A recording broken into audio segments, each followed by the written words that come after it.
शुरू से ही इंसान ये जानना चाहता था कि दुनिया कैसी है। प्राचीन समय से ही मानव जाति ने पृथ्वी के आकार और उसकी संरचना को समझने की कोशिश की है। उन्होंने मानचित्र बनाए, किताबें लिखीं और अन्वेषण किए। पृथ्वी गोल है या नहीं, ये जानने में सबको बहुत दिलचस्पी थी। वैज्ञानिक और खगोल शास्त्री इस सवाल का उत्तर खोजने के लिए विभिन्न उपकरणों और तकनीकों का उपयोग करते थे। पुराने ज़माने में बहुत से लोग मानते थे कि पृथ्वी चपटी है। यह धारणा इतनी प्रचलित थी कि इसे कला और साहित्य में भी दर्शाया गया। क्योंकि वो ज़्यादा दूर तक नहीं जा पाते थे, इसलिए उन्हें ऐसा लगता था।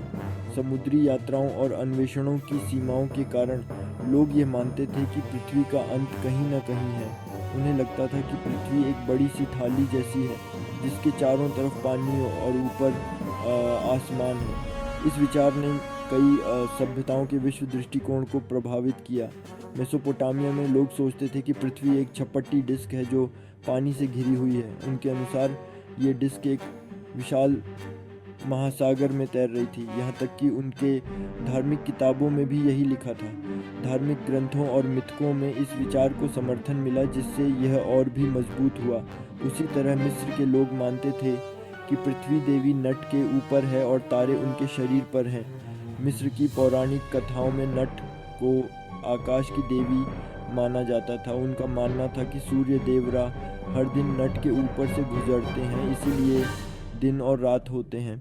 रा की यात्रा को दिन और रात के चक्र के रूप में देखा जाता था, जो मिस्र की संस्कृति में महत्वपूर्ण था। धीरे धीरे ग्रीक दार्शनिक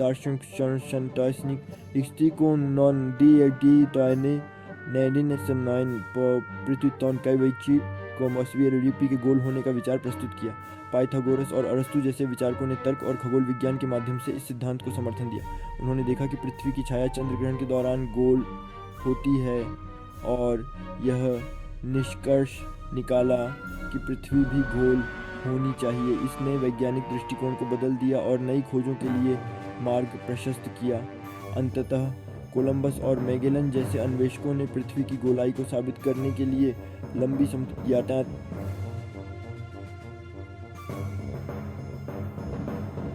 उनके साहसिक अभियानों ने पृथ्वी के आकार के बारे में हमारी समझ को हमेशा के लिए बदल दिया।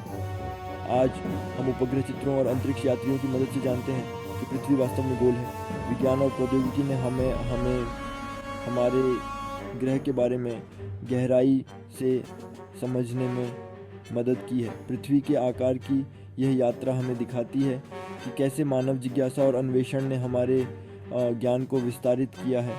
यह एक अद्भुत कहानी है जो हमें हमारे अतीत और वर्तमान को जोड़ने में मदद करती है। ग्रीस में कुछ फिलासफर अलग अलग राय रखते थे। प्राचीन ग्रीक सभ्यता में ज्ञान और विज्ञान के क्षेत्र में कई महत्वपूर्ण विचारधाराएं उभरीं। यहाँ के दार्शनिकों ने ब्रह्मांड और पृथ्वी के स्वरूप पर गहन चिंतन किया। थेल्स ऑफ मिलेटस का मानना था कि पृथ्वी एक चपटी डिस्क है जो पानी पर तैर रही है। उनके अनुसार ये पानी ही था जो पृथ्वी को स्थिर रखता था। थेल्स का यह विचार उस समय के अन्य दार्शनिकों के विचारों से काफ़ी अलग था। एनाक्सिमेंडर ने कहा कि पृथ्वी बेलन जैसी है। उन्होंने यह भी तर्क दिया कि पृथ्वी अंतरिक्ष में स्वतंत्र रूप से तैर रही है और यह किसी भी चीज़ पर निर्भर नहीं है।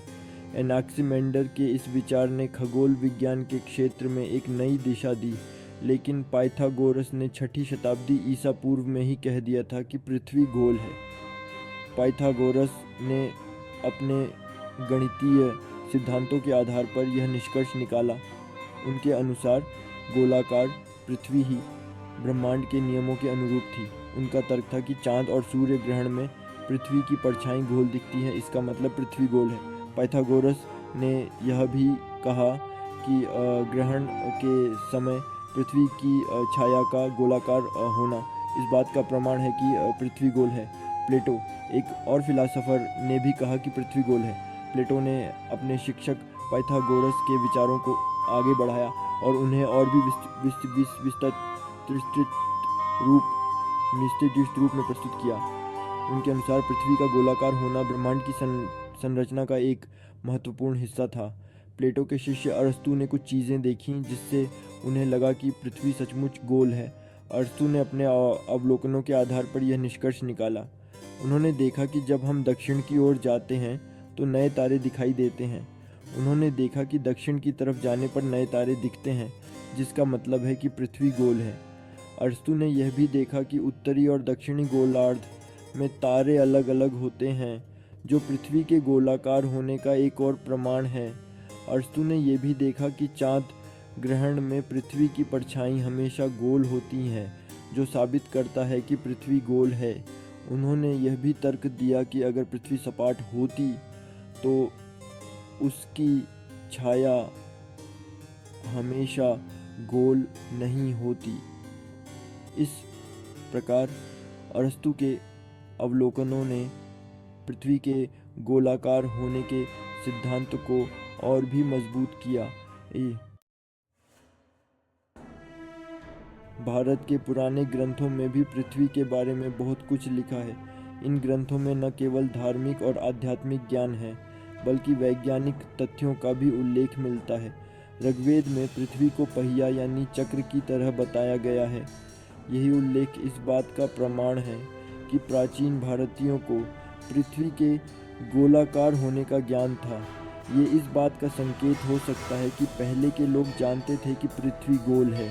प्राचीन विद्वानों ने अपने अध्ययन और अवलोकनों के माध्यम से यह जानकारी प्राप्त की थी। ऐतरेय ब्राह्मण में पृथ्वी को अंडे के आकार का बताया गया है, जो साफ साफ दिखाता है कि वो गोल है। यह विवरण प्राचीन भारतीयों की वैज्ञानिक दृष्टिकोण को दर्शाता है। 5वीं शताब्दी में आर्यभट्ट, जो एक बहुत बड़े गणितज्ञ और खगोल शास्त्री थे, ने पृथ्वी की परिधि की गणना की थी। आर्यभट्ट का योगदान भारतीय विज्ञान के इतिहास में अत्यंत महत्वपूर्ण है। उनके हिसाब से पृथ्वी की परिधि 39,968 किलोमीटर है, जो आज की गणना 40,075 किलोमीटर के बहुत करीब है। यह गणना उनकी गणितीय प्रतिभा और वैज्ञानिक दृष्टिकोण को दर्शाती है।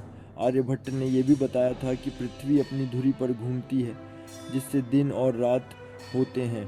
यह अवधारणा उस समय के लिए बहुत ही उन्नत और अद्वितीय थी। उनके इस खोज ने खगोल शास्त्र के क्षेत्र में एक नई दिशा दी।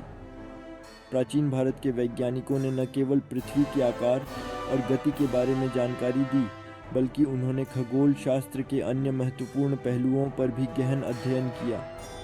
उनके कार्य आज भी वैज्ञानिक समुदाय के लिए प्रेरणा का स्रोत हैं। भारतीय मंदिरों में भी खगोल शास्त्र का अद्भुत ज्ञान देखने को मिलता है। कई मंदिरों का निर्माण इस प्रकार किया गया है कि वे खगोलीय घटनाओं के साथ संरेखित होते हैं। यह दर्शाता है कि प्राचीन भारतीयों का खगोल शास्त्र में गहरा ज्ञान था। प्राचीन भारतीय विश्वविद्यालयों में गणित और खगोल शास्त्र का अध्ययन अत्यंत उन्नत स्तर पर होता था। तक्षशिला और नालंदा जैसे विश्वविद्यालयों में विद्वानों ने इन विषयों पर गहन शोध किया और महत्वपूर्ण योगदान दिया। इन विश्वविद्यालयों में अध्ययन करने वाले छात्र और विद्वान अपने समय के सबसे उन्नत वैज्ञानिक और गणितज्ञ थे। उनके कार्यों ने न केवल भारत में बल्कि पूरे विश्व में विज्ञान और गणित के क्षेत्र में महत्वपूर्ण योगदान दिया। इस प्रकार प्राचीन भारत का वैज्ञानिक दृष्टिकोण न केवल अद्वितीय था, बल्कि उसने आधुनिक विज्ञान की नींव भी रखी। उनके ज्ञान और अनुसंधान ने आने वाली पीढ़ियों के लिए मार्ग प्रशस्त किया। मध्य युग के खत्म होते होते पश्चिमी देशों में ये बात सबको पता चल गई थी कि पृथ्वी गोल है। पुनर्जागरण के समय यूरोपीय खोजकर्ताओं ने इस बात के और सबूत दिए। 1522 में फर्नांडो मैगलन के नेतृत्व में एक स्पेनिश जहाज़ पूरी दुनिया का चक्कर लगाने में कामयाब रहा। इससे साबित हो गया कि पृथ्वी गोल है। 17वीं शताब्दी में आइजैक न्यूटन ने गुरुत्वाकर्षण का नियम दिया, जिससे ये और भी साफ हो गया कि पृथ्वी गोल क्यों है। न्यूटन ने बताया कि गुरुत्वाकर्षण बल की वजह से ही पृथ्वी और दूसरे ग्रह सूर्य का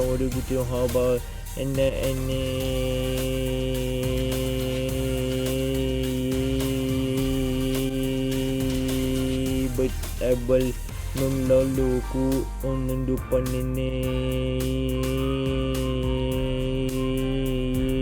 gumati pudan kotra